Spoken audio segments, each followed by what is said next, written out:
विचार करो, वक्त बदलने में वक्त लगता है, पर वक्त के साथ हर वक्त बदल जाता है। तो ये एक रावण है, रावण भी धर्म की व्याख्या करता है लेकिन जीवन में क्रियान्वित नहीं करता है। जैसे रावण अंगद से खुद कहते हैं कि खलतम कठिन वचन सब सहो नीति धर्म में जानती हूं, कि मैं सब धर्म को जानता हूं। तो जानना और जीवन में उतारना, क्रियान्वित करना ये कठिन काम है। ये तो कोई महापुरुष ही जब किसी भगवान की कोई विशेष विभूति जब ऊपर से नीचे आते हैं तो वही अपने जीवन में क्रियान्वित करते हैं, वरना मुश्किल पड़ता है। तो ये धर्म युद्ध के मध्य में धर्म का उपदेश बहुत कठिन काम है। दोनों ओर जहां मरने मारने के लिए लोग तैयार है और उस बीच में भगवान कृष्ण एक गीता रूपी संदेश हमारे आपको देते। रामचरितमानस में धर्म रथ का वर्णन है। भगवान श्री राम और रावण का युद्ध हो रहा है। भगवान श्री राम रावण के युद्ध के मध्य में और उस समय जब विभीषण शिथिल पर जाते हैं तो भगवान श्री राम भी धर्म रथ का उपदेश किया है। वो गजब का उपदेश है रामचरितमानस में। सौरज धीरज तई रथ चाका, रथ है क्या, इसकी व्याख्या बहुत विस्तार से है।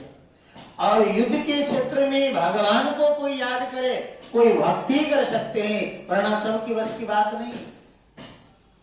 भागवत में एक वित्रासुर है। वित्रासुर इंद्र के साथ में युद्ध कर रहे हैं, लेकिन उस समय में जब भगवान आकर के सामने खड़े हो गए आकाश में, तो वित्रासुर ने जब भगवान की ओर देखा तो भगवान ने कहा, वित्रासुर मांगो क्या चाहिए तुम्हें। तो वित्रासुर हंसने लगा। वित्रासुर ने कहा, भगवान आप दोगे, क्या दोगे, मुझे कुछ नहीं चाहिए। आप दोगे तो संसार की वस्तु दोगे और मुझे ये चाहिए नहीं। न नाकपृष्ठम न च पारमष्टम न सार्वभौमम न रसाधिपत्यम न योग सिद्धि रघुनर्भवम वा समंजसत्वम विरह्य कांक्षे। भगवान आप देना चाहते हो तो मेरे हृदय में वो ललक पैदा कर दो कि तुम्हारे विरह में मैं रोता रहूं, भटकता रहूं, तुम्हें ही याद करूं और मुझे कुछ नहीं चाहिए। कैसे चाहिए, क्या चाहिए आपको।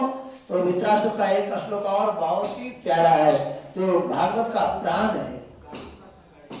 अजात पक्षा हिम मातरम खगा अस्तन्यम यदाव सत्राक्षुदार्ता प्रियम प्रियेव विशुतम विषम्ना मनोरविंदाक्ष दिदृक्षते।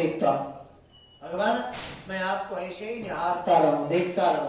कैसे, तो कहा जैसे अजात पक्षा हिम मातरम खगा, जैसे कोई पक्षी अपने बालक का जन्म देता है और बालक अपनी माँ की राह निहारता है कि कब हमारी माँ हमारे लिए चारा लेकर के आएंगी, और उसी की प्रतीक्षा में सतत रत रहते। अजात पक्षा हिम मातरम खगा, जैसे नई ब्याई गाय जंगल की ओर चली जाती है और उसके बच्चे गाय के आस में जीते हैं। और एक बात और बहुत ही अच्छी कही वित्रासुर ने, प्रियम प्रियेव विषितम विषन्ना, जैसे कोई पतिव्रता स्त्री का पतिदेव विदेश चला जाए और उनकी पत्नी हमेशा अपने पति में मन लगा करके रखती है, भगवान उसी तरह मेरा मन आप में हमेशा लगा रहे। ये वित्रासुर कहता है, मनोरविंदाक्ष दिदृक्षते ताम, मेरा मन आप में लगा रहे। तो युद्ध में भगवान को कोई याद करे ये बहुत कठिन काम है, और उसी युद्ध भूमि में साक्षात भगवान कृष्ण है। रामचरितमानस का एक और पात्र है मारीच।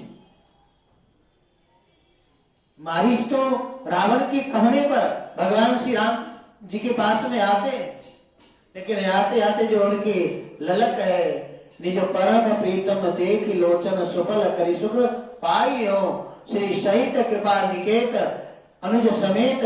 ये ठाकुर जी की स्वरूप का वर्णन कर रहे हैं। कह लीजिए परम प्रीतम देख लोचन सुफल करी सुख पाई हो।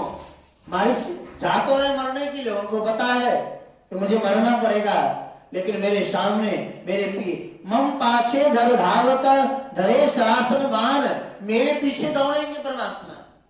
और उसी ललक में मेरे कहने का अभिप्राय ये था कि युद्ध के मध्य में कोई भगवान को याद करे, और यहाँ साक्षात परमात्मा गीता का उपदेश अर्जुन को दे रहे हैं युद्ध के मध्य में। तो कह रहे हैं सर्वधर्मान परित्यज्य, सारे धर्मों को परित्याग करके। वैसे शास्त्रों में धर्म की व्याख्या तो बहुत है।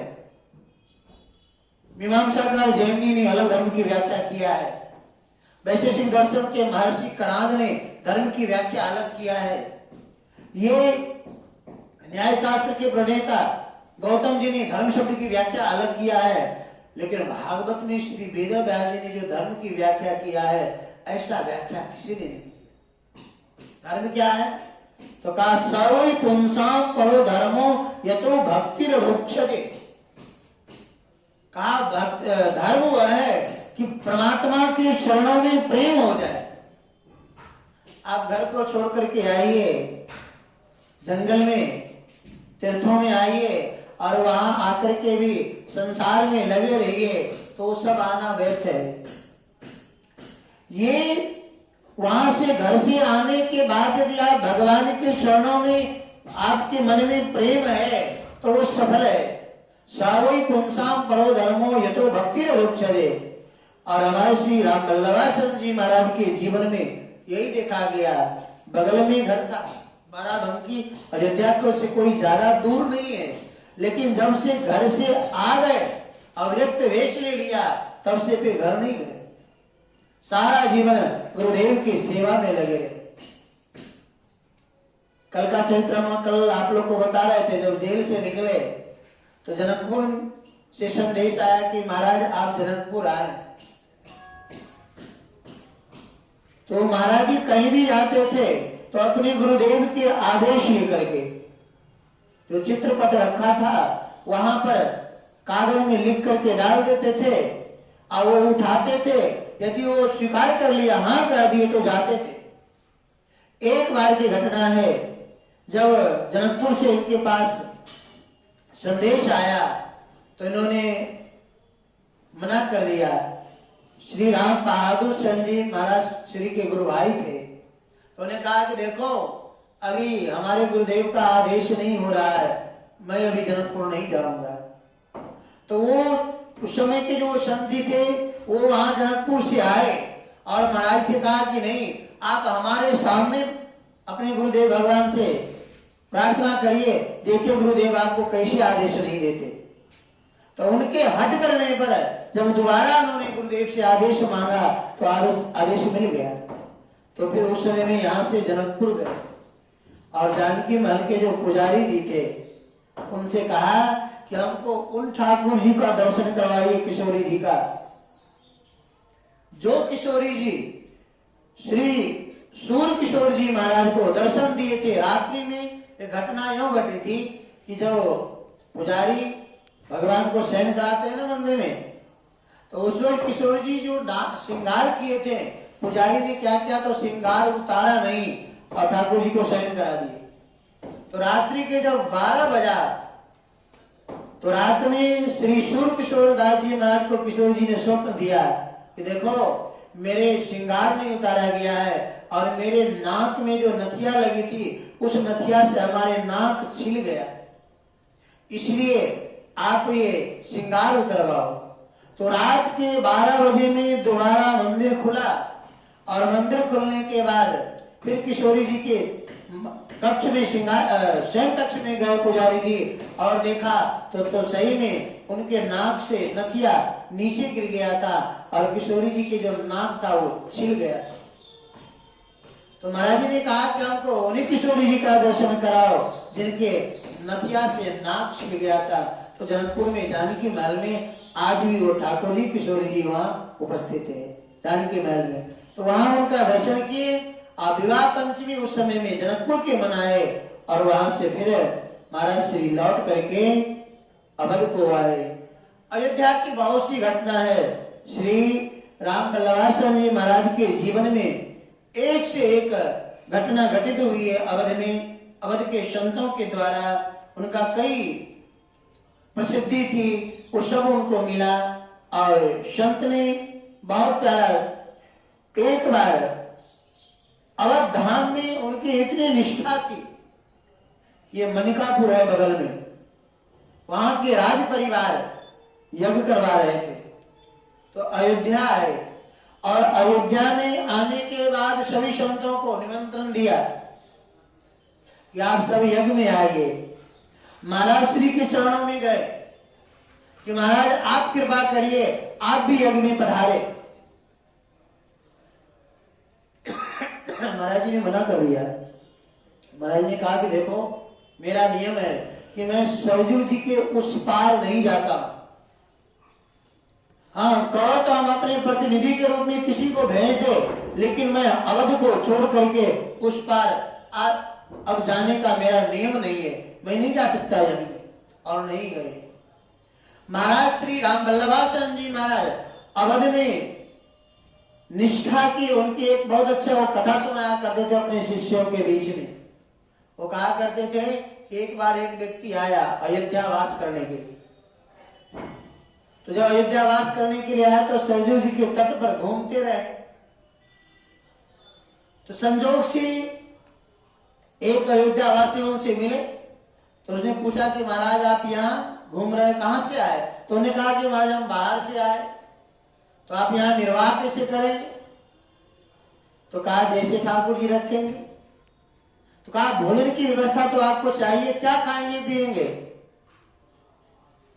तो ने कहा कि मुझे कुछ भी पता नहीं है। तो उस व्यक्ति ने कहा कि आप बाहर से आए हैं और अयोध्या में वास करने के लिए आए, भजन करने के लिए आए, तो आपको मैं 250 ग्राम चावल दे दूं तो कहा उतना तो बहुत है, आप दे दो, उसको खा करके हम अपना जीवन व्यतीत करेंगे। तो वो महात्मा जी कोई 250 ग्राम चावल वो प्रत्येक दिन देते थे, उनको बना करके भात बना करके खा लेते और भजन करते थे। संजोग ऐसा बना कि कुछ दिन के बाद एक व्यक्ति नवागत फिर आए, नया नया व्यक्ति आया। तो संजोग से उसी महात्मा जी से मिले कि मुझे भी सरजू जी के तट पर अवध में वास करना है और अयोध्या को छोड़ करके अब जाना नहीं है। तो जो उन्होंने कहा कि आप अयोध्या में रहोगे तो खाओगे क्या? तो जो नया महात्मा आया तो उन्होंने कहा कि एक बात बताइए आप क्या खाते हैं? तो कहा मेरे लिए तो एक व्यक्ति ने चावल की व्यवस्था कर दिया, 250 ग्राम चावल, उसी को चावल और नमक खा करके रह लेता हूं। तो उस व्यक्ति ने कहा एक बात बताओ, आप तो चावल खा लेते हैं और चावल में से जो माड़ निकलता है उसको आप क्या करते हैं? तो कहा हम फेंक देते हैं। तो कहा वो चावल का माड़ यदि आप मुझे दे दे तो मैं उसको पी करके अपना जीवन व्यतीत कर सकता हूं। तो उन्होंने कहा ठीक है आप अपना कमंडल रख जाना, जब भी वो चावल बनावे तो कमंडल रख दिया करते थे। तो चावल तो वो महात्मा जी अपना पाते थे और चावल से जो माड़ निकलता था वो उस महात्मा के कमंडल में डाल देते, वो महात्मा ले जा करके वो माड़ पी करके रह जाते थे। इतना ही नहीं, कुछ दिन के बाद एक महात्मा फिर आए। जब वो व्यक्ति एक आए, तीसरा व्यक्ति उन्होंने कहा कि आप लोग कैसे रहते हो यहाँ? तो दोनों ने अपनी बात बताई। तो तीसरा व्यक्ति ने कहा एक बात बताओ, चावल जो धुला जाता है वो पानी तो कोई काम नहीं आता है। चावल आप खा लेते हैं, माड़ आप पी लेते हैं, और चावल को जो धुला जाता है उसमें भी अन्न का अंश होता है, हम उसको पी करके व्यतीत कर लेंगे अपना जीवन। और वो व्यक्ति उसी चावल को धोवन को पी करके अयोध्या में वास करते रहे। तो श्री स्वामी राम वल्लभासन जी महाराज कहा करते थे कि अवध में तीर्थों में वास करना बहुत कठिन पड़ता है, और जो तीर्थों में वास कर ले जाए तो गोस्वामी जी ने रामचरित्र मानस में बहुत प्यारा एक चौपाई लिखा है, अति प्रिय मोही यहाँ के वासी। जो अवध में वास करने वाले व्यक्ति है वो ठाकुर जी को बहुत प्रिय होते हैं। तो उनके जीवन की कई घटना है। एक बार छतरपुर के राजा थे जो महाराज श्री के गुरु भाई लगते, वो श्री जानकी वर्षन जी महाराज का शिष्य थे। तो उन्होंने एक बार पत्र लिखा कि महाराज आप हमारे यहाँ आइए। जब महाराज जी ने मना किया तो उन्होंने कहा कि सुनिए, हम 200 रुपये लक्ष्मण किला पर भेजते हैं प्रत्येक महीना में, राज परिवार से आता है, तो वो 200 रुपया लक्ष्मण किला पर न भेज करके हम आपको भेंट कर देंगे, लेकिन आप अवध तो आइए, श्री राम अवध को छोड़ करके हमारे यहाँ एक रोज के लिए दर्शन दीजिए। महाराज जी ने मना कर दिया कि भाई बहुत अच्छा कि आपने बात लिख दिया पत्र में कि जो लक्ष्मण किला की सेवा हो रही है उस सेवा वहां से हम छुड़ा करके हम उपयोग करें, यह संभव है। आप जो सेवा करते हैं लक्ष्मण किला वो हमारे गुरु बुद्धि है, वहां सेवा करिए, लेकिन हम अवध को छोड़ करके यहाँ से कभी भी अवध प्रत्याग करके अब मेरा अन्यत्र जाने का कहीं कोई नियम ही नहीं है, इसलिए अब मैं अन्यत्र और कहीं नहीं जा सकता। ये उनके अयोध्यावास की प्रधानता रही है। और इतना ही नहीं, महाराज जी जो हनुमत निवास है श्री गोमती दास जी महाराज, वहां जब भी हनुमान जी की बधाई हुआ करते तो महाराज श्री खुद आते थे और बधाई गाते थे। वैसे ये जो हनुमत निवास है किला के ही जो महाराज जी थे श्री जानकी वरसवन जी महाराज, उन्होंने ही श्री गोमती दास जी महाराज को लिख दिया था। अब श्री गोमती दास जी महाराज मंत्र दीक्षा तो पंजाब से इनका हुआ था, ये शिष्ट तो पंजाब के थे, लेकिन संबंध पत्र श्री जानकी वरसवन जी महाराज से ही लिए थे। और गोमती दास जी महाराज की तो ऐसी प्रसिद्धि रही कि एक बार वो मानसिक सेवा करते थे, तो मानसिक सेवा जब कर रहे थे तो ठाकुर जी को मानसिक सेवा में पहले मुकुट पहना दिए और माला पहनाना भूल गए। जब बाद में माला पहनाने लगे तो मुकुट ऊंचा हो गया तो ठाकुर जी के गले में माला जा नहीं रही थी। तो उसने मन ही में सोच रहे थे क्या करूं, मन में की सेवा है, वो सोच रहे थे क्या करे ना करे, तब तक बाहर से एक आवाज आई। आवाज ये आई बाहर से कि आप माला को तोड़ दो, आप तोड़ करके पीछे ले जाकर के गांठ लगा दो। महात्मा जी ने सोचा कि मेरे मन की बात को कौन जान गए, कि बाहर से कोई आवाज लगा रहे हैं कि माला को तोड़ करके पीछे गांठ लगा दो।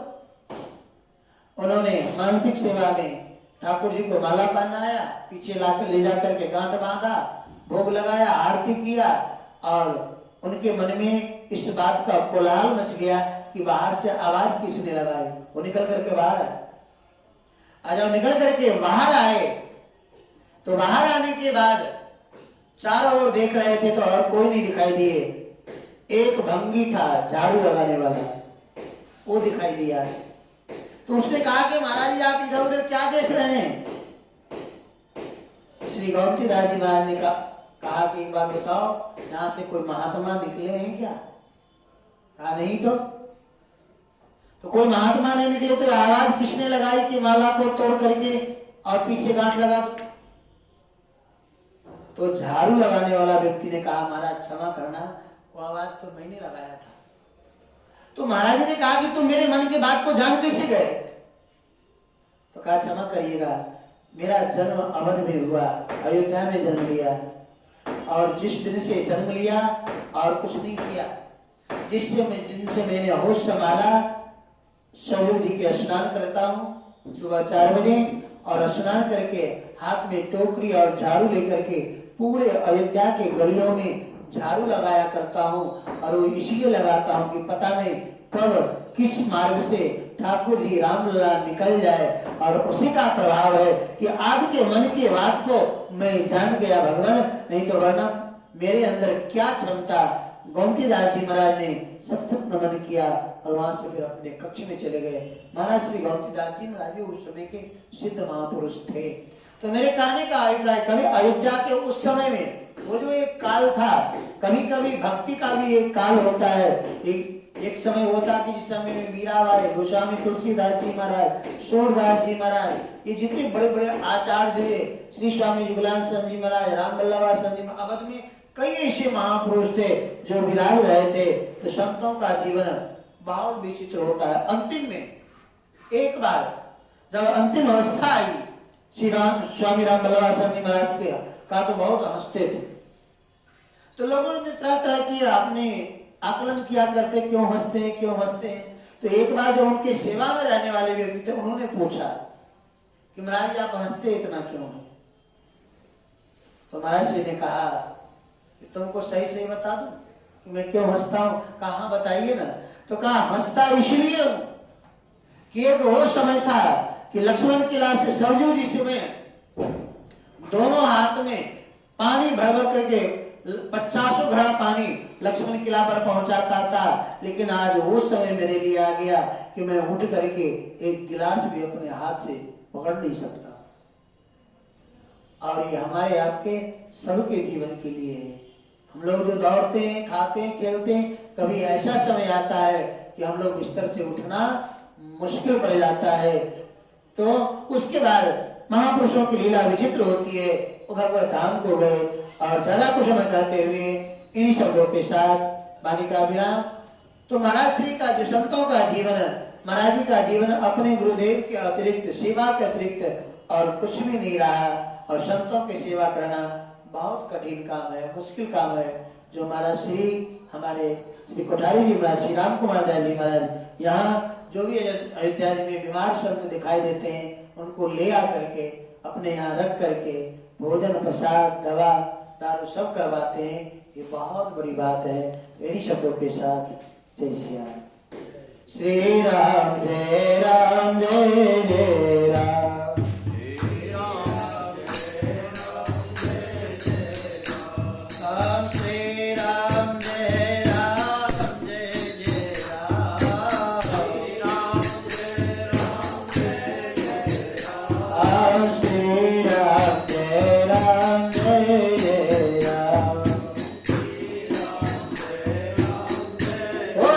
राम महाराज की, जय महाराज की जय जय।